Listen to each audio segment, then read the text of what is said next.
मैं Arif Khan, voice of Hindustan में आप सभी का स्वागत है।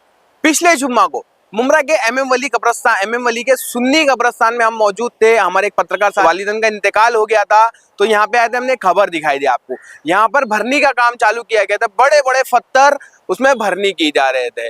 बताया जा रहा था कि कई जैसे पहले जो गुजरात की मिट्टी कहलाई जाती थी, वो मिट्टी के वापस लाकर भरनी की जा रही, ऐसा बताया था। कितने बड़े बड़े पत्थर हमने आपको पिछली खबर दिखा चुके। उसको लेकर सीनियर मुमरा के सीनियर जर्नलिस्ट रफीक कामदार साहब ने बातचीत की थी, आवाज उठाई थी कब्रिस्तान के जो मिट्टी में घोटाला हुआ उसके मुद्दे पर। इसके बाद आज दिनांक बुधवार 29 जनवरी के दिन रफीक कामदार साहब यहाँ पर आए। यहाँ पे आने के बाद उन्होंने अपनी बातें रखी। किस तरीके से बातें रखी है, जो ये जुम्मा 29 जनवरी जुम्मा के दिन यहाँ पर जो आंदोलन किया जाने वाला था, इस आंदोलन को लेकर रफीक कामदार साहब ने क्या पूरी जानकारी दी है। बताया जा रहा है कि ये आंदोलन अब खारिज किया गया है। क्यों खारिज किया गया है, क्या कारण था खारिज का, वो भी हम आपको दिखाएंगे इस वीडियो में। पूरे जो आंदोलन को खारिज किया गया उसको लेकर रफीक कामदार साहब ने। अस्सलाम वालेकुम, मैं रफीक कामदार। जैसे कि आप सभी लोगों ने पहले देखा कि पिछले जुमा को यानी शुक्रवार को हमने कौसा के अपने एमएम वली का जो नया कब्रिस्तान है उसको लेकर के कुछ बातें आपके सामने लाई थी, कुछ चीज़ें हमने आपके सामने लाई थी। डीडीएस न्यूज़ पे आपने सुल्तान भाई के इसमें भी उसको और भी मतलब खुलासे से देखा था। तो पहला मुद्दा हमारा यहाँ पर जो था कि वापस से जो भरनी की जा रही है, जो टेंडरिंग होकर के पिछले 1.5 साल से भरनी का यहाँ पर जो काम किया जा रहा था, तो उस भरनी में जो मिट्टी इस्तेमाल हो रही थी, सबसे पहला ऑब्जेक्शन हमारा उस पर था कि मुरुम वाली पत्थरों वाली मिट्टी थी, पत्थरों के बुरादे वाली मिट्टी थी। तो हमारे यहाँ के जो विधायक हैं जितेंद्र आवाड़, उनसे भी हमारी बात हुई थी जैसा हमने बताया था। तो उन्होंने फ़ौरन उसको बहुत गंभीरता से लिया, और गंभीरता से लेने के बाद जैसे फिर मैंने उस वक्त आपको बताया था कि इस संबंध में पिछले जुम्मा को तदफीन के दौरान यहाँ पर शमीम खान साहब भी हमारे साथ थे। तो हमारी जब बात हुई है यहाँ से जाने के बाद विधायक जितेंद्र आवाड़ से, तो उन्होंने शमीम खान साहब को कुछ जिम्मेदारियाँ दी थी कि ये काम आपको करा कर लेना है। तो सबसे पहले एक मीटिंग की जो बात थी, तो वो मीटिंग हमारी कल हुई। हमारे कौसा एमएम वली कब्रिस्तान के जो अध्यक्ष है यहाँ के, हमारे कमेटी के अध्यक्ष हारून राउत, वो भी थे। मुनाफ भाई भी थे, मुनाफ राउत थे। मुनाफ राउत एक वो शख्स है, मैं आप सबको बता दूँ कि आप इस कब्रिस्तान में जब भी आएंगे तो मुनाफ राउत आपको यहाँ ज़रूर मिलेंगे। यानी कि 16 लोगों की जो कमेटी पहले बनी थी उसमें सबसे ज़्यादा एक्टिव रहने वाले मुनाफ भाई है, और मुनाफ भाई रात दिन यहाँ पर खिदमत करते हैं।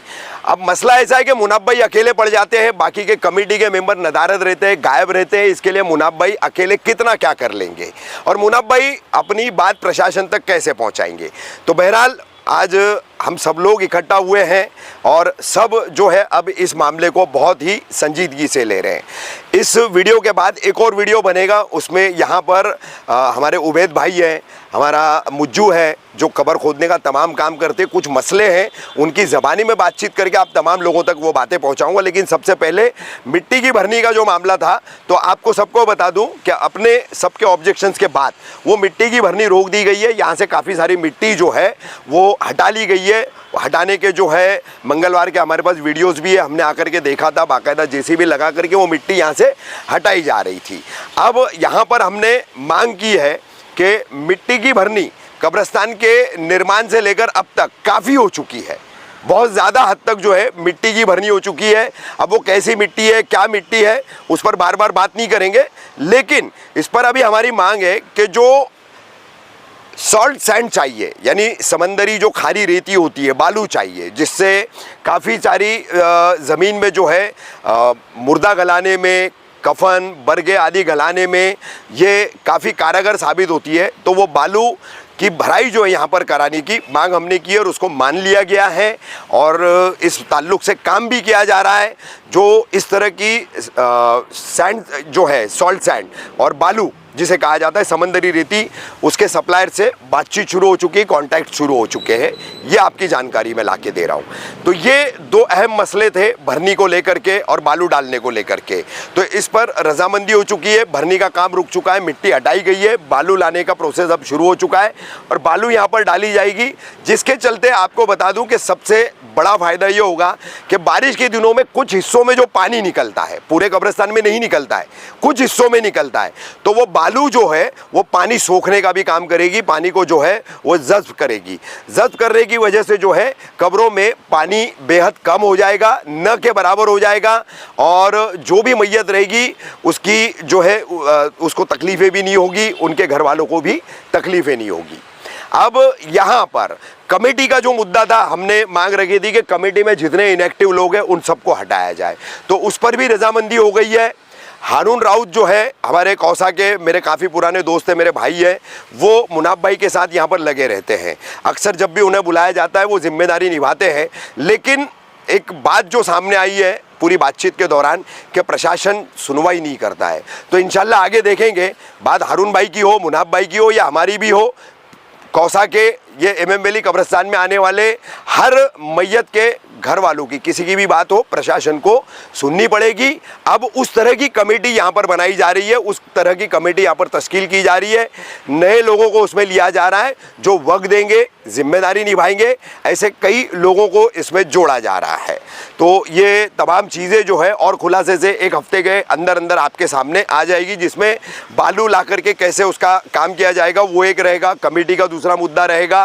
तो ये तमाम चीज़ें जो है अब यहाँ पर विधायक जितेंद्र आव्हाड और उन्होंने जो संजीदगी से गंभीरता से मुद्दे को लिया, तो ये तमाम चीज़ें जो है अब समस्या का निवारण यानी कि इस मसले का हल अब निकालता जा रहा है। तो ये हल निकालने के प्रोसेस के चलते आने वाले जुम्मा को यानी 2 दिन बाद, जो भी आज 29 है 31 का मेरे ख्याल से जुम्मा का दिन है, तो जो हमारा ऐलान था तमाम लोगों को आने के लिए, तो वो आने की अब ज़रूरत नहीं है। एहतजाज हम नहीं करेंगे क्योंकि हमारी मांगे मान ली गई है। ये ख़राब मिट्टी रोक दी गई है, बालू लाई जा रही है और कमेटी भी जो है तब्दील की जा रही है। तो इसलिए जो है अब ये एहतजाज नहीं होगा, बल्कि अब मिलजुल करके हम यहाँ पर जो है जिम्मेदारी लेकर के काम भी करेंगे। अब आखिर में आपको सबसे अहम इस कब्रिस्तान का एक मुद्दा बता दूं, जितने भी यहाँ पर मरहूमीन दफन है उन तमाम के घर वालों को, उनके जिम्मेदारों को जो है परिवारों को एक बात यहाँ पर समझ लेना चाहिए कि ये कब्रिस्तान देखिए, जब मैं ऐसा खड़ा हूँ तो ये सीधा है। अब ये सीधा है तो सीधे में यहाँ पर किबला रुख नहीं है, प्रैक्टिकली इस बात को सभी लोग समझ ले। अब इसका रुख इस तरफ से है, यानी कि सीधे हाथ की तरफ थोड़ा टर्न होता है।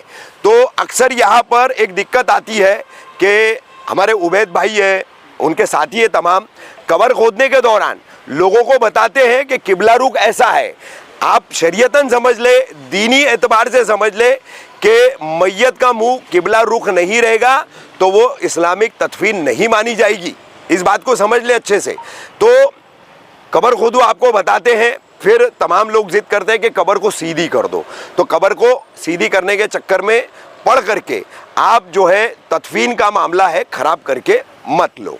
तो यहाँ पर ये वोटों की भी जो है क्रॉस सिस्टम जो है उसमें भी सुधार लाने के लिए जो है काम होने वाला है और मार्किंग दी जाएगी।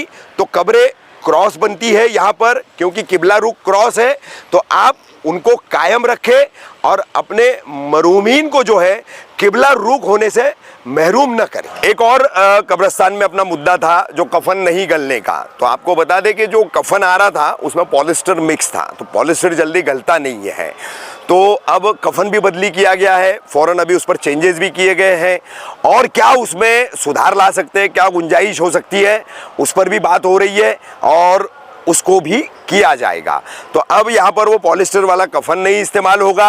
अच्छा कफन जो है यहाँ पर बात करके, जैसे मैंने बताया हारून भाई और मुनाफ भाई है और अन्य लोगों से, तमाम लोगों से हमारी बात होकर के उसको चेंज किया गया है।